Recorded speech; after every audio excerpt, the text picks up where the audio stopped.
The NFL is a lot like Donald Trump, greedy, powerful, and completely full of shit, with the luxury of never being held accountable for their actions. Welcome to That's Good Sports. I am Brandon Perna, and the NFL has another domestic violence situation that they failed to handle appropriately.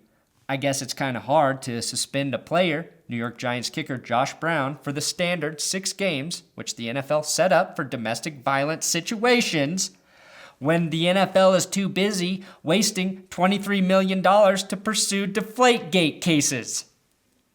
Is that too harsh? Okay, maybe the NFL was too busy donating money to breast cancer awareness. No? Oh, that's right, only 8% of that pink merchandise actually goes back to the American Cancer Society. Loving football is like loving a child who keeps making terrible decisions. You have to love it because it's your child, but at the same time, you're completely embarrassed by it. That's good sports.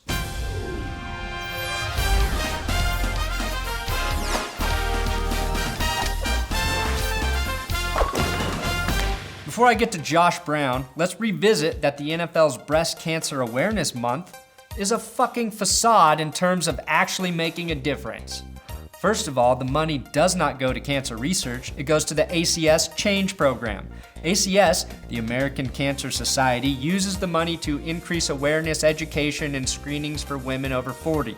The NFL has been criticized for promoting inaccurate information about screenings in a Vice Sports article published October 8, 2014. Every year, an article about the NFL not giving the amount of money it says it's giving to breast cancer awareness gets published. Do you think it's a coincidence that the most recent article, published almost exactly 1 year ago on Sports Illustrated, can't be viewed? No. The NFL doesn't want you to know they're making a shit ton of money in the name of breast cancer.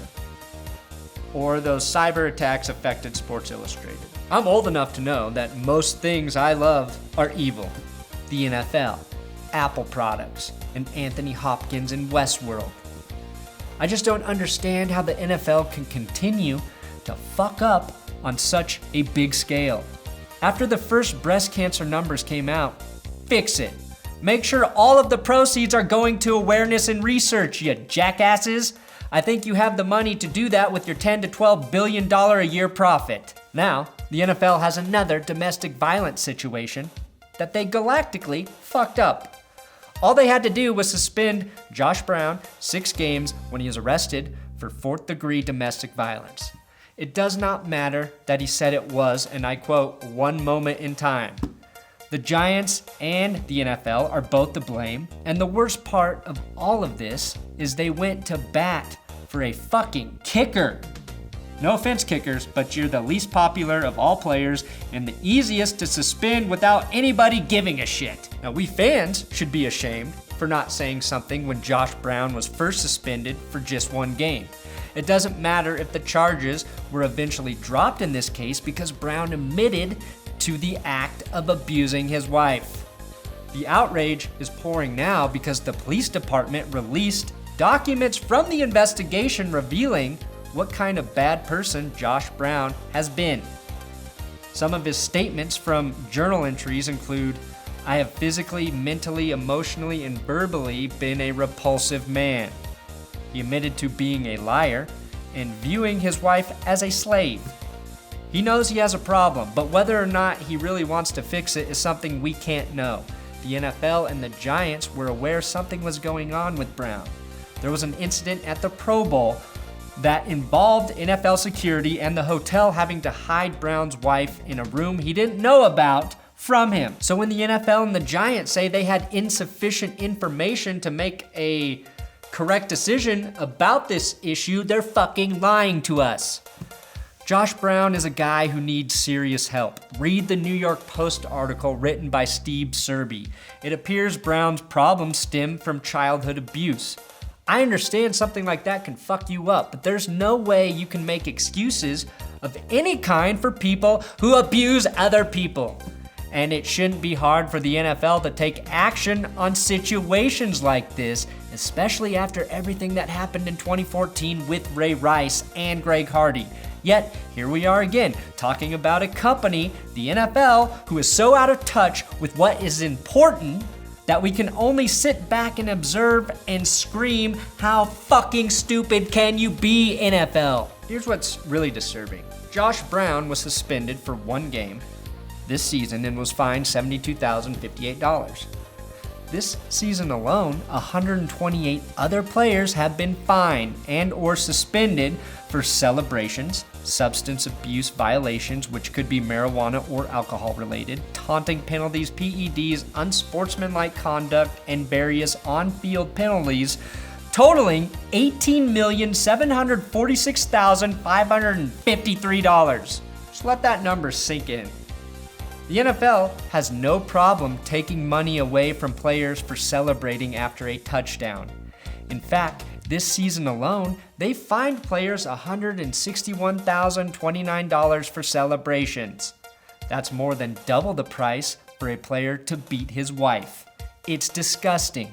I won't even get into the amount of money that's been taken away from players who smoke weed. Look, I have 2 problems with this. First, it seems so cut and dry that the NFL should have suspended Josh Brown for the 6 games. Now, the amount of time he's actually suspended to anybody watching is irrelevant. It really is irrelevant to us. But at least the NFL would have showed that it's taking its stand against domestic violence seriously. The bigger problem is that I don't think the NFL is doing anything to help guys who think this is an acceptable form of behavior get the help that they need.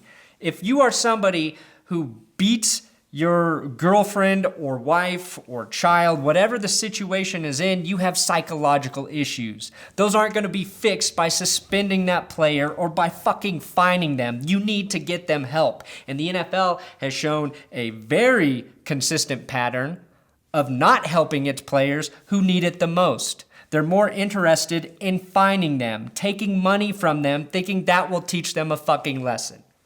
To me, it's not that crazy to disassociate yourself with somebody who beats their wife. If I were running a successful business, which I know that's hard to believe that I could do, but if I were, or just any business, doesn't have to be successful, and I found out one of my employees beat his wife or his kids, he wouldn't fucking work for me anymore. Now, I would do what I could to try to maybe get that person help or his family help, but I would have limited resources. The NFL has unlimited resources to help its players. They spent $23 million to suspend Tom Brady for 4 games on an issue about air pressure in football. Imagine if they used that $23 million to help players who have real problems get some of the help they fucking need. It's just, all of us fans are getting sick of the same bullshit happening over and over and over again, and they hired somebody to fix this problem, and it didn't fix shit. It wouldn't be so frustrating if it didn't seem like there was an easy way to handle something like this. I don't know. I don't like getting upset and angry about football. I want to watch it and have a good time. But the more you get involved with it, the more you're reading into it every day. It just amazes me, all the bullshit that happens from it. I don't know. Thanks for watching That's Good Sports. Make sure you subscribe here. Give me a follow on Twitter at Brandon Perna. And if you can make a positive difference today, go ahead and do it. Be somebody good. Just be a good fucking person.